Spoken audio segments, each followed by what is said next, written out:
Hello everyone बच्चों, आज हम क्लास 9th की सामाजिक विज्ञान की वर्कशीट नंबर 23 सॉल्व करेंगे और इसमें हम रूसी क्रांति भाग 1 पढ़ेंगे।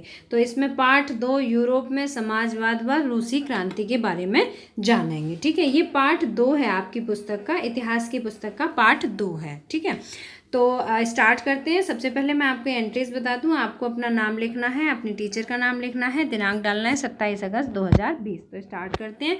रूसी क्रांति भाग 1। ठीक है, रूस की क्रांति के बारे में आज की वर्कशीट में हम पढ़ेंगे। रूसी क्रांति से पूर्व, अब ये जो रूस की स्थिति है वो बताई जा रही है कि रूस में रूसी क्रांति जो हुई थी, तो रूस के अलावा और कौन कौन से देश रूस में शामिल थे।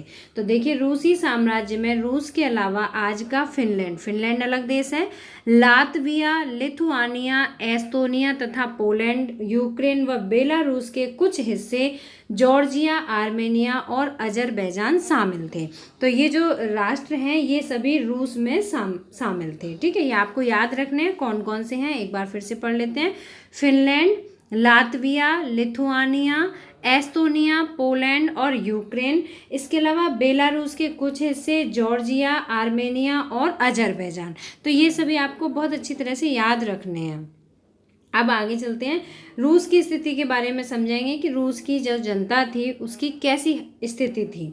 रूसी सम्राट जार निकोलस, रूस के सम्राट कौन थे? जार निकोलस द्वितीय थे। कौन थे? जार सम्राट द्वितीय थे। वो एक निरंकुश शासक था। मध्यम, निरंकुश का मतलब होता है जो अपने अनुसार बनाए हुए नियमों से ही चले। ठीक है, जो संविधान के कोई भी नियम को, कानून को ना माने, जो अपना जो वो कह दे वही एक नियम बन जाए, वो होता है निरंकुश, जिस पे किसी का अंकुश ना हो। ठीक है, मध्यम वर्ग के उदारवादियों के पास राजनीतिक अधिकारों का अभाव था। अब ये हम क्या पढ़ रहे हैं? राजनीतिक स्थिति पढ़ रहे हैं। ठीक है, तो जो रूस की राजनीतिक स्थिति थी जार निकोलस के समय में, वो कैसी थी कि राजनीतिक उदारवादियों के पास राजनीतिक अधिकारों का अभाव था।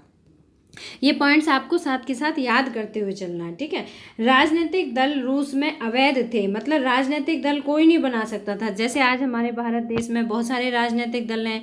ठीक है, भारतीय जनता पार्टी है, कांग्रेस पार्टी है, तो ये सब क्या है? ये सब राजनीतिक दल हैं। तो इस तरह से राजनीतिक दल रूस में कोई भी नहीं बना सकता था, वो अवैध माने जाते थे।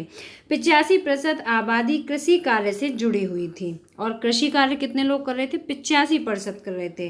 केवल बड़े किसानों के पास अपनी जमीन थी। अधिकांश संपत्तियों का स्वामित्व सामंतों और रूढ़िवादी चर्च के पास था। तो देखिए, जो जमींदार पूंजी थी, जो जमींदार थे, पूंजी वर्ग थे, वो कौन कौन थे? कुछ तो किसान थे, जो बड़े बड़े किसान थे, इसके अलावा सामंत थे और चर्च के पास बहुत संपत्ति थी। ठीक है, सामान्यतः किसान और जमींदारों के संबंध अच्छे नहीं थे। किसके? किसानों के और जमींदारों के आपस में संबंध अच्छे नहीं थे। किसान अक्सर लगान न देने या जमीन पर कब्जा करने के लिए विद्रोह कर दिया करते थे। कठोर भौगोलिक परिस्थितियों के कारण सामान्यतः वर्ष में एक ही फसल उगाई जाती थी। अब देखो, वर्ष में बस एक ही फसल उगाई जाती थी, तो वहाँ के जो खान पान की व्यवस्था थी वो भी कितनी खराब थी। सेंट पीटर्सबर्ग और मॉस्को में बहुत तेजी से लौह इस्पात उद्योग और कोयला खनन उद्योग स्थापित हुए। अब देखो, परिवर्तन क्या आया था कि लौह इस्पात उद्योग ये शुरू हुआ था कहाँ पर? मॉस्को और सेंट पीटर्स में। ठीक है, और इसके अलावा कोयला खनन मतलब खानों से कोयले को खोदकर निकालना, ये कार्य स्टार्ट हुए थे। मजदूर वर्ग की स्थिति बहुत खराब थी, उन्हें लंबे समय तक काम करना पड़ता था। अधिकतर मजदूर गांव से जुड़े हुए थे और खेती के दिनों में अपने गांव को लौट आते थे। परंपरा के रूप में, अब हमने इसमें समझा कि जो राजनीतिक स्थिति थी, है ना, वो बहुत खराब थी। राजनीतिक दल बनाने का अधिकार नहीं था, और जो आर्थिक स्थिति थी वो भी बहुत खराब थी। परंपरा के रूप में रूसी किसान अक्सर अपने जमीन को अपने कम्यून या मीर को सौंप देते थे तथा मिलकर सामूहिक रूप से खेती करते थे। यही सामूहिकता की भावना समाजवादी क्रांति के लिए प्रेरक का आधार बना। जब वो सभी लोग मिलजुल के काम करने लगे तो उन्होंने क्रांति को करना सही समझा। उदारवादी सामाजिक डेमोक्रेट और सामाजिक क्रांतिकारी खराब आर्थिक परिस्थितियों के साथ निरंकुश शासन को समाप्त कर समाजवादी शासन व संसद द्वारा शासन चाहते थे। और ये लोग क्या चाहने लगे थे? जब सभी लोग एक समाज की एक साथ मिलजुल कर रहने की भावना इनके अंदर आई, तो क्या चाहने लगे? ये डेमोक्रेसी, प्रजातंत्र चाहने लगे। ठीक है, और ये क्या चाहते थे कि निरंकुश शासन जो इसका जार निकोलस का शासन है वो समाप्त हो जाए, और जो शासन है वहाँ पर वो समाजवादी शासन हो, मतलब समाज के सभी लोगों को समान दृष्टि से इसमें देखा जाए और संसद द्वारा शासन किया जाए। तो इस तरह से वहाँ की जनता चाहने लगी थी। अब इसके बाद पढ़ेंगे रूस में समाजवाद। तो देखो, रूसी सामाजिक लोकतांत्रिक श्रमिक पार्टी का गठन 1898 में हुआ था। ये कौन सी थी? लोकतांत्रिक श्रमिक पार्टी। श्रमिक मतलब मजदूरों ने अपनी एक पार्टी बनाई थी। देखिए, पहले क्या था, राजनीतिक दल अवैध थे बनाना, लेकिन बाद में उन्होंने लोकतांत्रिक श्रमिक पार्टी का गठन किया था।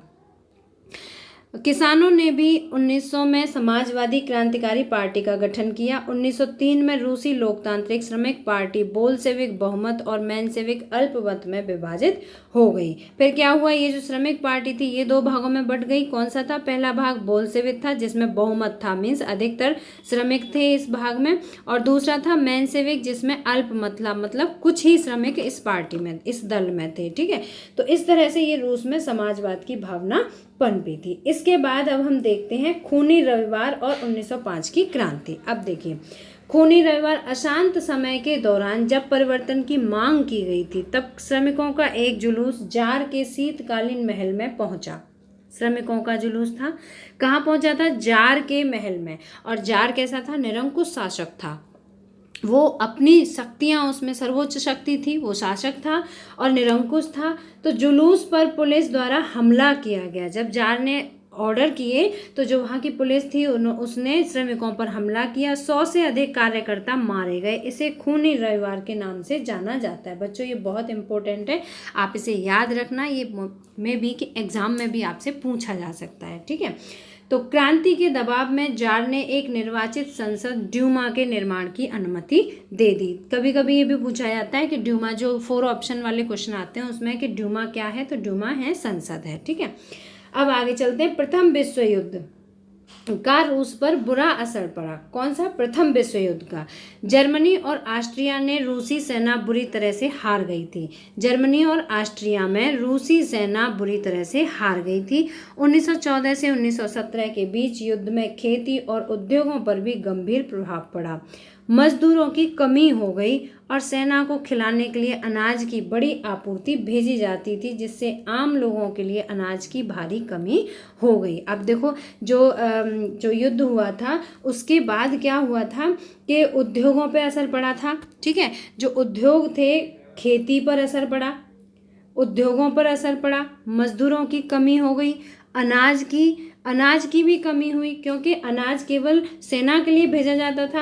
अब आम जनता के पास भी अनाज नहीं था, तो आम जनता को भी अनाज की ज़रूरत पड़ी, तो अनाज की आपूर्ति भेजी जाती थी, जिससे आम लोगों के लिए अनाज की भारी कमी हो गई। ठीक है, सैनिक भी युद्ध नहीं लड़ना चाहते थे और अब सैनिक भी क्रांतिकारियों का साथ देने लगे थे। तो बच्चों, मुझे उम्मीद है कि आपको ये वर्कशीट अच्छी तरह से समझ में आ गई होगी। अब इसके बाद इस पर आधारित ये 4 प्रश्न हैं। इन प्रश्नों के उत्तर हम लिखित रूप में समझेंगे। तो स्टार्ट करते हैं। पहला प्रश्न है, देखो, रूसी साम्राज्य में कौन कौन से क्षेत्र शामिल थे? अभी हमने वर्कशीट में पढ़ा था कि रूसी साम्राज्य में रूस के अलावा आज का फिनलैंड एक अलग देश है बच्चों। जो आज का फिनलैंड है ये पहले रूस में शामिल था। ठीक है, Finland, Latvia, Lithuania, Estonia, Poland, Ukraine तथा बेलारूस के कुछ हिस्से जैसे जॉर्जिया, आर्मेनिया और अजरबैजान शामिल थे। तो बच्चों, ये जो पहले प्रश्न का आंसर है। अब चलते हैं प्रश्न नंबर 2 पर।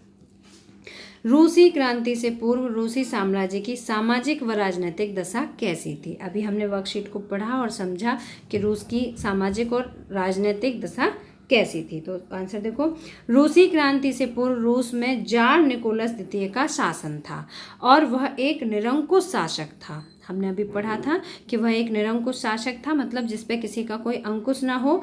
रूस में मध्यम वर्ग व उदारवादियों के पास अधिकारों का अभाव था।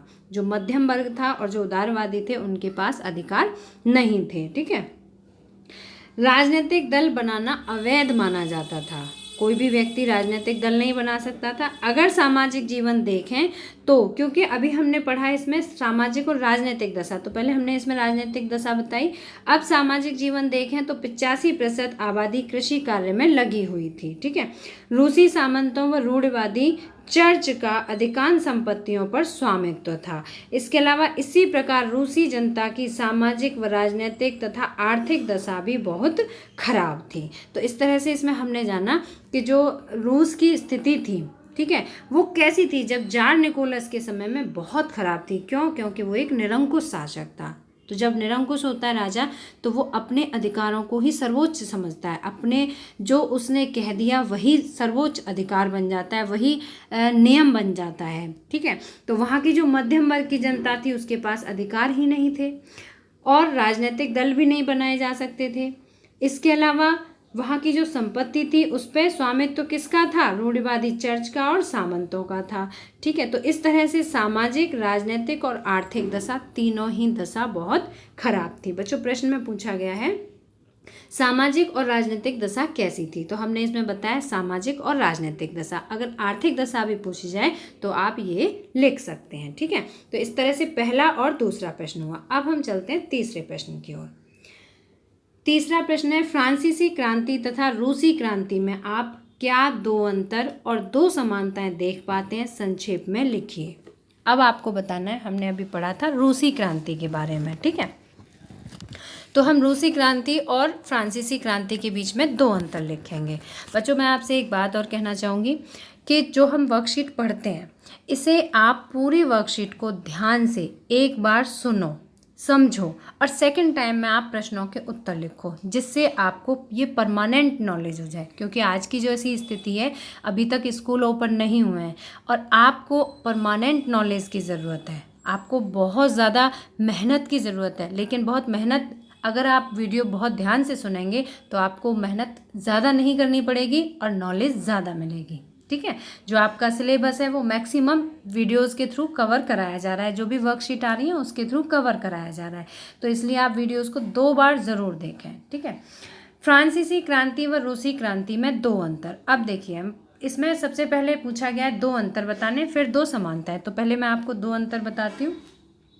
फ्रांसीसी क्रांति से स्वतंत्रता, समानता व, यहाँ आप एक कॉमा लगा दें, स्वतंत्रता, समानता व भ्रातृत्व की भावना से जनजीवन गहरे स्तर पर प्रभावित हुआ था। किससे हुआ था? फ्रांसीसी क्रांति से। जबकि रूसी क्रांति से स्वेच्छाचारी शासन का अंत तो हुआ, यहाँ पर तो लिख लेना, अंत तो हुआ, लेकिन जनता पूरी तरह से स्वतंत्रता को महसूस नहीं कर पाई थी।